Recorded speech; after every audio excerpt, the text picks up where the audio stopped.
Honneur et gloire à notre Seigneur, à notre Sauveur, à celui qui était, qui est et qui vient. Que l'honneur, la gloire nous soient rendus pour les siècles des siècles. Il a jeté sur nous son dévolu afin que nous soyons son peuple. Et il a dit, le peuple que je me suis formé publiera.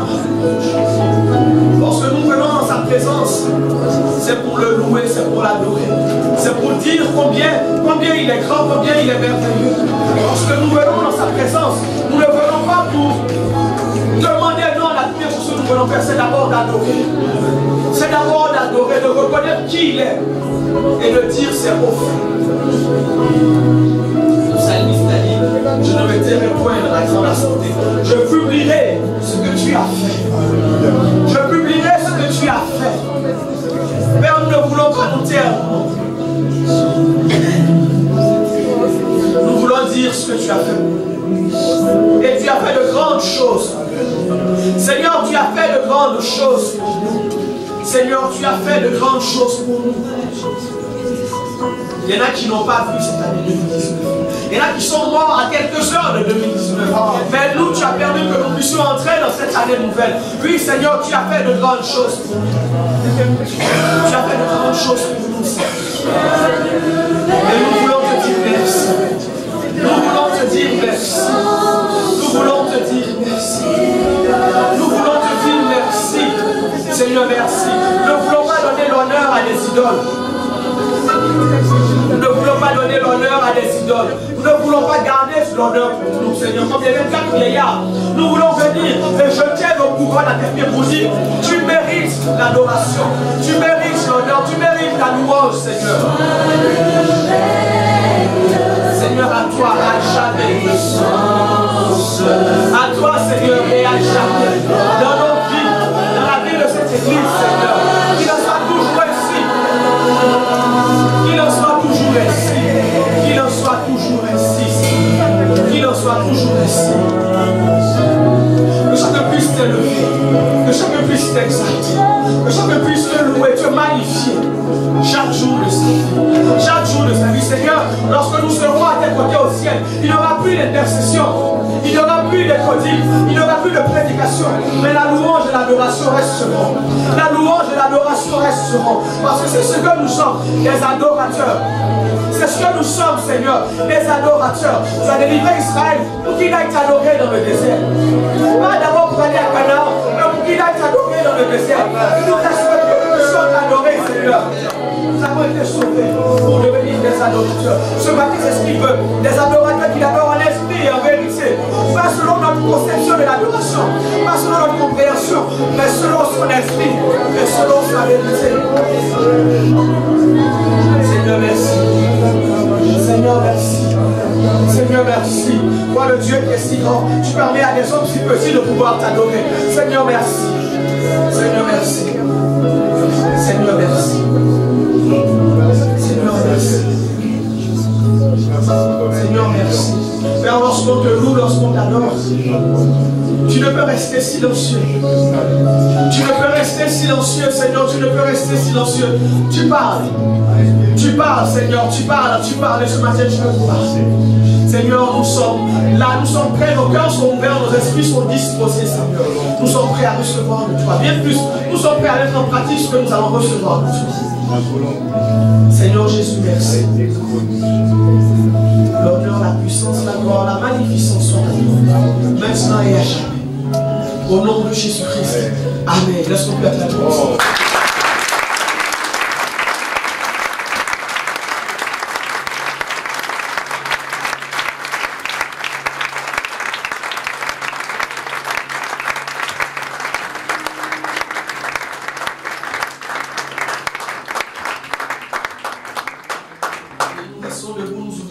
Josué au chapitre 20. Josué au chapitre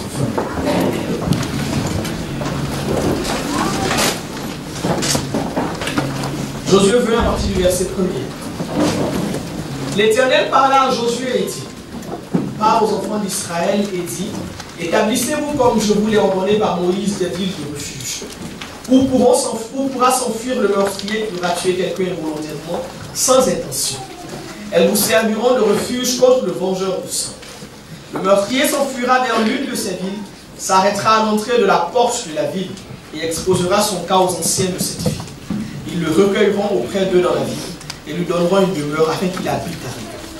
Si le vengeur du sang le poursuit, ils ne livreront pas le meurtrier entre ses mains, car c'est sans le vouloir qu'il a tué son prochain, et sans avoir été auparavant son ennemi. Il restera dans cette ville jusqu'à ce qu'il ait comparu devant l'assemblée pour être jugé, jusqu'à la mort du souverain sacrificateur alors en fonction. À cette époque, le meurtrier s'en retournera et rentrera dans sa ville et dans sa maison, dans la ville d'où il s'était enfui.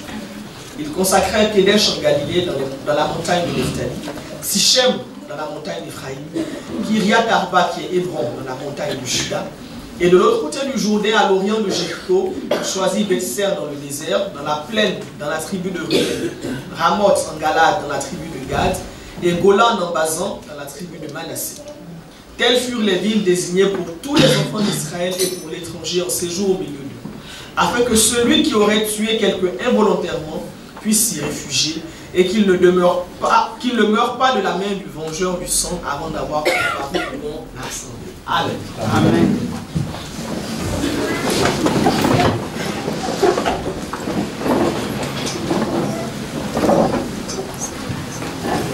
Pour ceux qui étaient là le 31 décembre, nous avons échangé sur ce texte. Et nous avons dit beaucoup de choses. Nous avons parlé du vengeur du sang, qui n'est autre que Jésus-Christ lui-même. Et nous avons dit qu'en Israël, le vengeur de sang était un proche parent de quelqu'un qui avait été tué. Et en tant que vengeur de sang, il avait le droit de réclamer justice, de réclamer vengeance. Donc lorsque quelqu'un ôtait la vie à son prochain, son oncle ou son frère, son cousin, un parent masculin, se réservait le droit de retrouver le meurtrier et de lui prendre sa vie, en échange de la vie de son parent qu'il avait prise. Et dans ce cas précis qui nous intéresse, on nous parle du meurtrier involontaire. Celui-là qui, par accident, a tué quelqu'un. La Bible dit qu'il pouvait s'enfuir vers la ville de refuge. Et les différentes villes de refuge, il y en a 6 en tout, elles avaient pour rôle d'apporter la sécurité et le salut à toute personne qui ôtait la vie de son prochain par accident. Et aujourd'hui encore, ces villes existent en Israël. Mais elles ne jouent plus ce rôle central dans la vie d'Israël. Pourtant, nous avons toujours besoin d'une ville de refuge. La justice des hommes règle les problèmes naturels. Mais pour ce qui est des problèmes spirituels, la justice des hommes ne peut rien. Et tous autant que nous sommes des meurtriers involontaires, parce que nous sommes tous des pécheurs. Nous portons en nous la nature pécheresse. Et nous avons besoin de fuir la colère divine. Nous avons besoin de nous cacher de la colère divine. Parce que la colère de Dieu réclame justice. La colère de Dieu fait office de vengeur de sang qui réclame justice. Et aucun de nous ne peut se mettre à l'abri de cette sainte colère, si ce n'est en Jésus-Christ. Il n'y a pas d'autre refuge. Jésus est devenu pour nous la ville de refuge. Et face à la colère de Dieu, si nous voulons avoir la vie sauve, c'est en Christ. Le texte que nous avons lu de Josué nous apprend beaucoup de choses. Nous n'aurons pas le temps de tout dire. Nous allons nous arrêter sur quelques points essentiels. La première chose que nous apprenons, c'est que Christ est notre seul espoir de survie. Au chapitre 4, il est dit ceci. Le meurtrier s'enfuira vers l'une de ces villes, s'arrêtera à l'entrée de la porte de la ville et exposera son cas aux anciens de cette ville. Ils le recueilleront auprès d'eux dans la ville et lui donneront une demeure afin qu'il habite avec eux. Même si c'est de manière involontaire que ce meurtrier a tué, même s'il ne l'a pas fait exprès, sa seule porte de sortie était de trouver une ville de refuge. Son salut ne se trouvait pas dans le fait que ce soit quelqu'un de bonne foi, que ce soit quelqu'un, je n'ai pas fait exprès, oh, on peut l'excuser, non. Son salut se trouvait dans la ville du refuge. Et seulement dans la ville du refuge. De même aujourd'hui, le pécheur n'a d'autre salut qu'en Jésus-Christ. On ne peut pas venir devant le Seigneur et lui dire, oui c'est vrai, j'ai la nature pécheresse, mais ce n'est pas de ma faute. C'est Adam et Ève qui ont péché. Non. Certains croient à tort qu'au jour du jugement, leurs bonnes œuvres, leur vie de piété va les sauver du jugement de Dieu. C'est faux. La seule chose qui nous sauve du jugement de Dieu, c'est Jésus. Du moins la seule personne, c'est Jésus. Ce ne sont pas nos bonnes œuvres. Ce ne sont pas le fait de jeûner et le fait de prier. Ce ne sont pas toutes ces choses que nous pouvons faire. C'est bien de faire ça. Mais cela ne donne pas le salut. Cela aide à conserver le salut. Mais cela ne donne pas le salut. Il n'y a de salut qu'en Jésus-Christ. Venir à l'église ne sauve pas. Être enfant de pasteur ne sauve pas. Le salut n'est pas héréditaire. Nous avons tous, autant que nous sommes, besoin de confesser Christ de manière personnelle. C'est ce qui sauve. C'est ce qui sauve. Le péché est une situation de crise qui doit nous faire courir vers le Seigneur. Nous devons courir pour chercher refuge en lui. Celui qui croit avoir trouvé notre moyen de se sauver se trompe lui-même. Parce qu'il n'y a pas d'autre moyen de se sauver. Du reste, nous ne pouvons nous sauver nous-mêmes. C'est quelqu'un qui nous sauve. C'est quelqu'un qui nous sauve. Nous devons courir, nous devons prendre conscience que nos vies sont en danger. Celui qui avait tué involontairement, il ne marchait pas. Il ne se promenait pas. Il ne discutait pas en route. Il prenait ses jambes à son cou parce qu'il savait que si le vengeur de sang met la main sur lui, il en était fini de lui. Beaucoup malheureusement croient avoir le temps. Demain je donnerai ma vie au Seigneur. Aujourd'hui je me promenais un peu dans le monde. Vous n'avez pas le temps. Vous n'avez pas le temps. Vous devez courir. Sauver sa vie est quelque chose qui doit se faire vite. Qui doit se faire vite. Vous devez courir. Courir vers le Seigneur. Arrêtez de croire que vous avez le temps. Parce que le vengeur de sang, vous ne savez pas quand est-ce qu'il va vous mettre la main dessus. Il y a une chose, c'est que lui vous connaît, vous ne le connaissez pas. Donc il peut vous surprendre à tout moment. Alors arrêtez de tergiverser et donnez votre vie au Seigneur. Venez frapper à cette porte-là qui n'est autre que Jésus-Christ lui-même. Et dites, j'ai besoin d'être sauvé. Et j'ai besoin d'être sauvé en urgence. Le salut passe par Christ. Le salut se trouve en Christ. Le salut est Christ. Par quel moyen?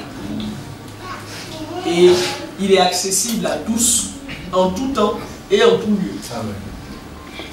Qu'on soit allé à l'école ou pas.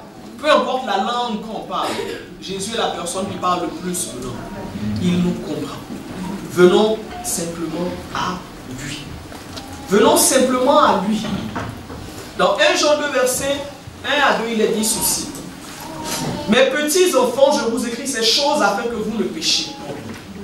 Et si quelqu'un a péché, nous avons un avocat auprès du Père, Jésus-Christ le juste.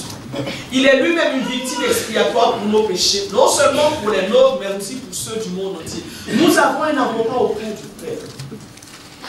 Pendant qu'il est encore notre avocat, faisons ce qu'il faut. Parce que demain, il deviendra le juge. Et là, il n'y aura plus aucun moyen de plaider sa cause. La seconde chose que nous apprenons à partir de ce texte, c'est que nous devons demeurer dans la ville de refuge. Toujours au verset 4 à la fin, on dit, les anciens le recueilleront auprès d'eux dans la ville et lui donneront une demeure afin qu'il habite avec eux. Donner sa vie à Jésus, c'est bien. Rester en Jésus, c'est beaucoup mieux. Celui qui avait tué involontairement ne devait pas seulement venir exposer son cas et puis repartir chez lui. Il devait habiter dans la ville de refuge. Nous devons habiter en Christ. Christ ne nous a pas sauvés pour que nous puissions repartir. Il nous a sauvés pour rester avec nous. Amen. Il veut habiter avec nous. Qu'est-ce qu'il a dit aux disciples? Il dit, je m'en vais chez mon Père vous préparer. Il dit, s'il n'y avait pas de place, je vous aurais dit. Christ aime nous avoir avec lui. Et j'espère que nous aimons aussi être avec Christ. Accepter Jésus, c'est bien. Vivre avec lui, c'est mieux. Trop de gens l'acceptent et puis retournent à leur ancienne façon de faire. Trop de gens l'acceptent et puis continuent à vivre pour eux-mêmes. Trop de gens l'acceptent et restent maîtres de leur vie. On doit rester avec le Seigneur. Et rester avec le Seigneur implique de lui faire confiance. Il est difficile d'habiter avec quelqu'un en qui on n'a pas confiance. Quand vous n'avez pas confiance en votre conjoint, en votre colocataire, la vie en commun devient difficile, devient compliquée. Parce que vous êtes toujours sur vos gardes, toujours en train de surveiller, en train de veiller. Vous ne dormez que d'un œil. Parce qu'on ne sait jamais ce qui peut se passer. Il n'en est pas ainsi pour nous qui sommes entre Dieu. Nous devons faire confiance à Jésus. Nous devons placer en lui notre confiance absolue et totale. Et nous devons comprendre ceci. Si Jésus nous a sauvés de la mort éternelle et de la colère divine, ce n'est pas pour nous livrer ensuite à je ne sais trop quel jour. Il nous a sauvés parce qu'il veut nous sauver et nous conserver. Et c'est pour nous conserver la vie, pour nous en donner une meilleure. Dans le psaume 91, 2 à 4, il dit, le psalmiste dit, je dis à l'Éternel, mon refuge et ma forteresse, mon Dieu en qui je me confie.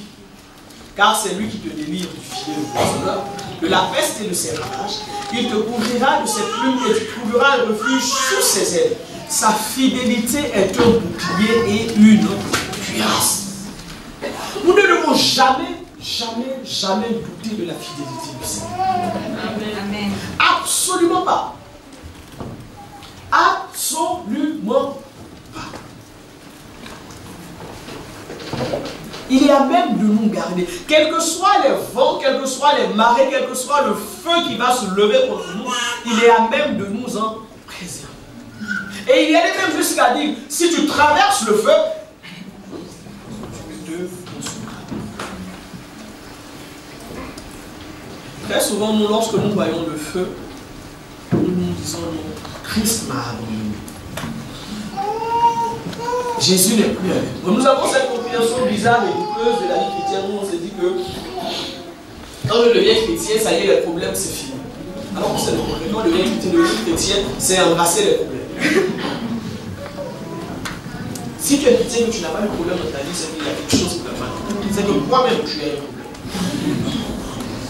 Un chrétien normal, c'est un chrétien qui a des problèmes. Pas parce qu'il les cherche, parce que nous vivons dans un monde qui est en contradiction avec la vie chrétienne. Il est normal pour un chrétien d'avoir des problèmes. Et Jésus le sait. Jésus le sait. Et qu'est-ce qu'il a dit à Pierre? Il a dit, Simon Pierre, le diable vous a réclamé pour vous cribler comme du froment. Mais moi j'ai prié afin que ta foi me défende. Il n'a pas prié pour que les problèmes me viennent. Il a prié pour que notre foi me défende. Il faut que nous gardions confiance. Il est notre ville de refuge. Nous devons rester dans la ville. Nous devons rester en lui.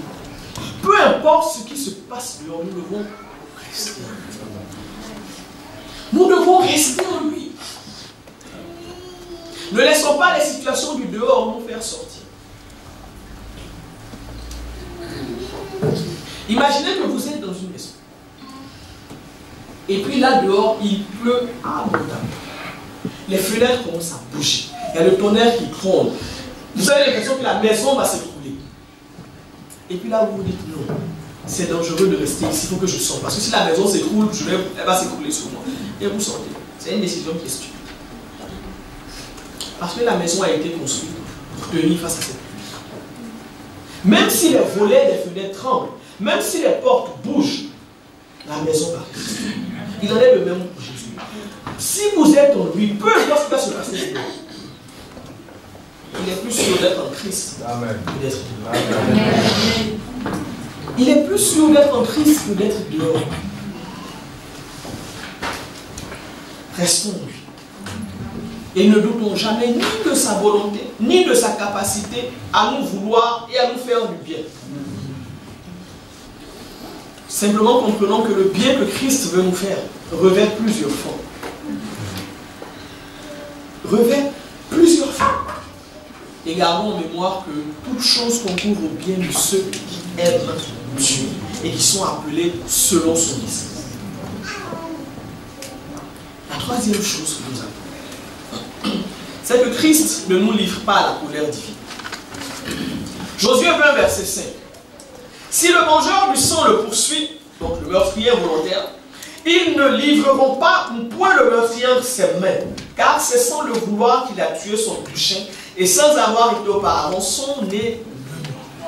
Écoutez, ce n'est pas une espèce de piège malsain, comment je dirais ça, ce n'est pas un traquenard que Dieu nous a mis en place. Du style, j'envoie Jésus qui va les sauver, il va tous les récupérer, et puis là il va me les donner, je vais les... Lorsque Christ, nous venons à lui, il ne peut pas nous livrer à qui que ce soit. Il va nous garder. Il va nous garder. Christ ne nous sauve pas pour nous livrer, il nous sauve pour nous garder.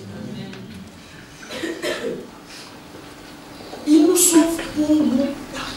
Mais bien plus, il a même pris notre place pour que le vengeur de sang n'ait plus à réclamer vengeance. C'est ce que Isaïe nous dit. Il a été blessé pour nos péchés. Il a été brisé pour nos iniquités. Et le châtiment qui nous donne la paix, et dans 1 Thessaloniciens 1, 9 à 10, à la fin, on dit Jésus qui nous délivre de la colère. Jésus veut nous délivrer, sinon Jésus veut délivrer. C'est ceux qui n'ont pas donné leur vie au Seigneur. Le Seigneur est là et il vous tend. Et il vous tend. Acceptons cette main tendue. Acceptons la main que le Seigneur nous tend. Je le dis et je le redis. Vous n'avez pas le temps. Ne croyez pas que demain est à vous. Le seul moment de la vie qui vous appartient, ce n'est même pas aujourd'hui, c'est maintenant. Parce qu'aujourd'hui, 17h, rien ne dit que nous serons tous la vie. Maintenant, nous sommes tous là. C'est maintenant qu'il faut accepter Jésus. Ce n'est pas aujourd'hui, c'est maintenant qu'il faut accepter Jésus. Demain, c'est quelque chose que vous ne maîtrisez pas. Grâce à Christ, nous ne sommes plus des fugitifs. Au ciel, il n'y a plus notre photo avec écrit en dessous wanted. Non. Grâce à Jésus, nous sommes devenus citoyens du ciel. Nous sommes devenus gens de la maison. Grâce au Seigneur Jésus. Grâce au Seigneur Jésus. Nous n'avons plus à craindre les foudres du vengeur du sang. Nous n'avons plus à craindre les foudres de qui que ce soit qui veut se venger sur nous. Parce que Christ a déjà tout pris. Parce que Christ a déjà tout porté. Grâce à Jésus, nous sommes libres. Grâce à Jésus, nous sommes libres. À condition de rester dans la ville de refuge. À condition de rester dans la ville de refuge. Et on sort de la ville de refuge de mille et une façons.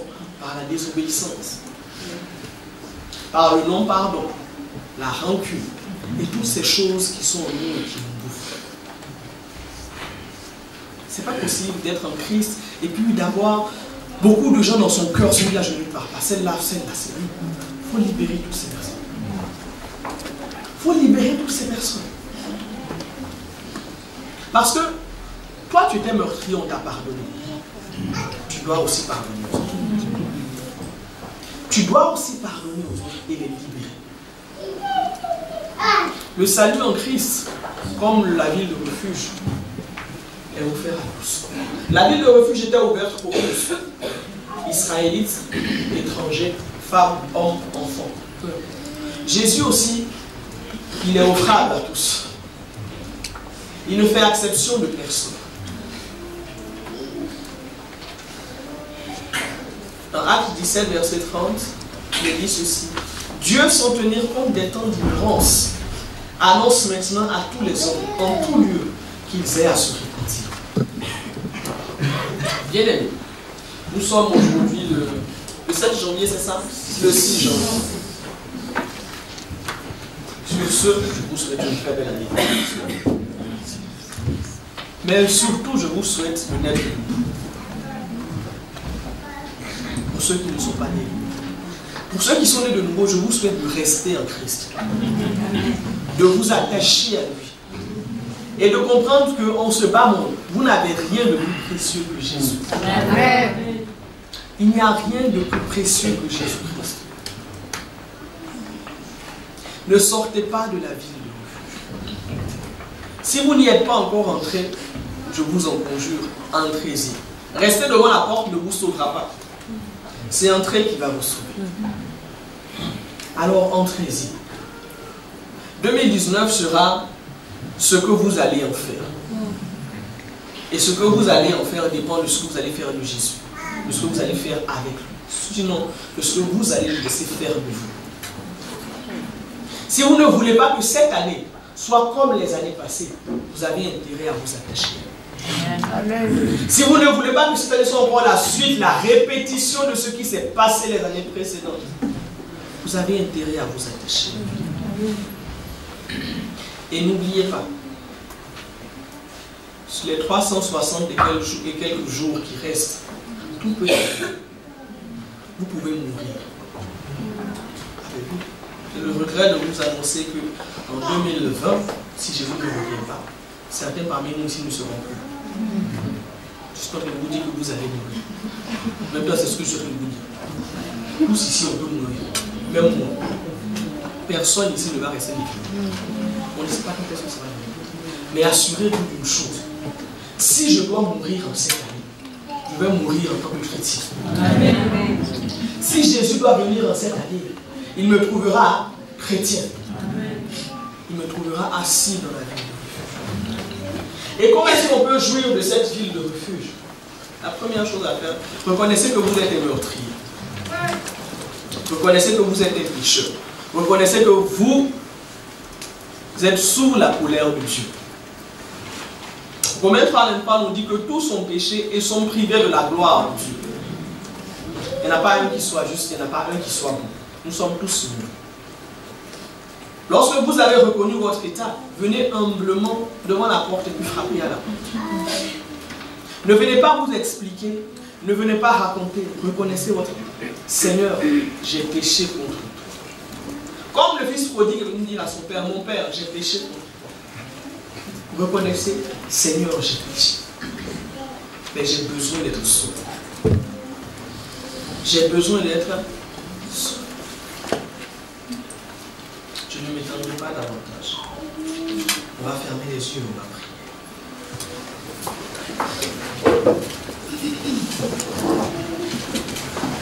On va fermer les yeux.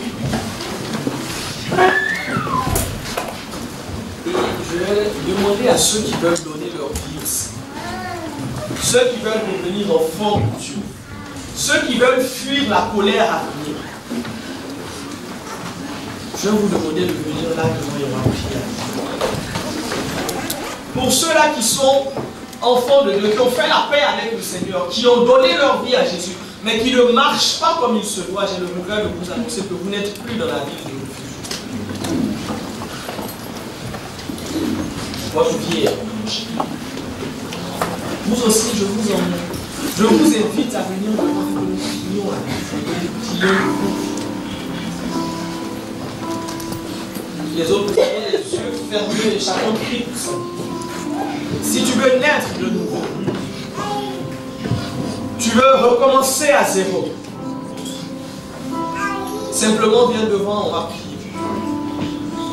Je le dis et je le répète, la nouvelle naissance c'est quelque chose de personnel. C'est quelque chose qui se fait entre Dieu et nous. Le papa, la maman, les enfants n'ont rien à y voir. Celui qui aura honte de Dieu à cause de son frère, de sa soeur, de sa mère, c'est devant les anges et devant Dieu que Jésus-Christ aura honte de lui. Ne réfléchis pas, ne dis pas demain. Demain n'est pas à toi, c'est aujourd'hui qui est à toi. C'est maintenant qui t'appartient. Alors là où tu es, sois courageux mon frère, sois courageuse ma soeur. Lève-toi et puis vis. Viens lui dire, Seigneur, je suis un meurtrier. Seigneur, j'ai péché. Seigneur, je reconnais mes fautes. Seigneur, je reconnais mes fautes. Aujourd'hui, je décide de tout abandonner. Je décide d'abandonner la vie de péché. Je décide de tourner le dos à mon ancienne vie. Aujourd'hui, je décide d'entrer dans la ville de refuge et d'y rester. Aujourd'hui, je vais devenir enfant de Dieu. Pas parce que c'est à la mode, mais parce que ma vie est en danger. C'est le seul moyen de la sauver. C'est le seul moyen de la sauver.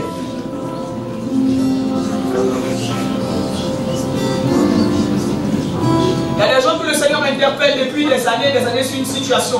Bien aimé, accepte de renoncer à cela. Accepte de renoncer à cette situation-là, qui a mis un frein à ta grossesse avec le Seigneur. Cette situation qui est devenue entre Dieu et toi comme un sujet tabou. Il t'en a tellement parlé que maintenant il ne dit plus rien. Mais cela ne veut pas dire qu'il cautionne ce que tu fais. Il est temps que les choses changent. Il est temps que ta vie change. Entre dans la ville de refuge. Entre dans la ville de refuge, bien aimé. Entre dans la ville de refuge. C'est gratuit. Entre dans la ville de refuge. Entre dans la ville de refuge. Dis-lui, Seigneur, je viens abandonner cette situation.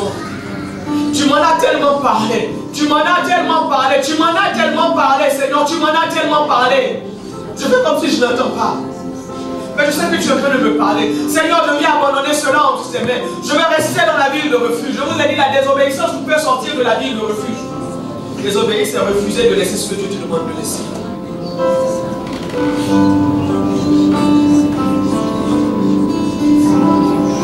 Seigneur, je reste accroché. Aujourd'hui, je veux me décrocher. Seigneur, aujourd'hui, je veux laisser ma vie entre tes mains. Je veux laisser ma vie entre tes mains.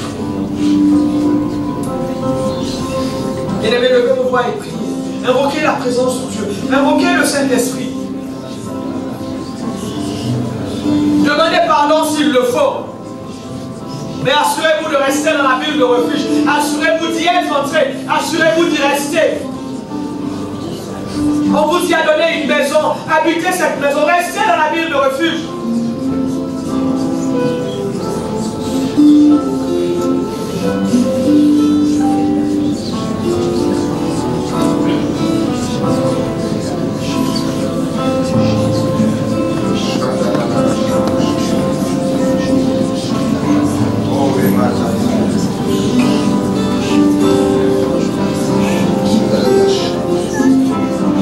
Jésus est votre seul espoir.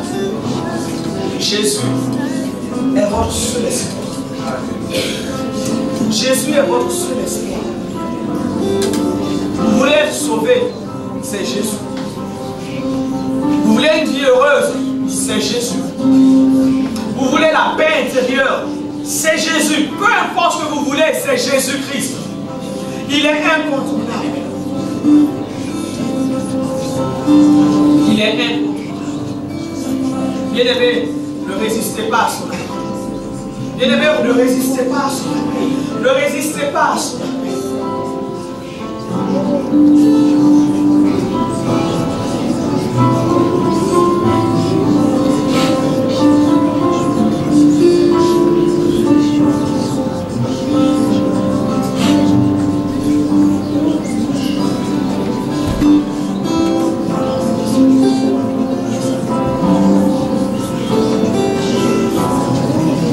Chacun vit pour sa vie à tout le monde. Chacun vit pour sa vie. On est bon,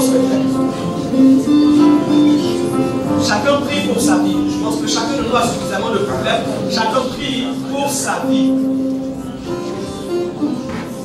Chacun prie pour sa vie.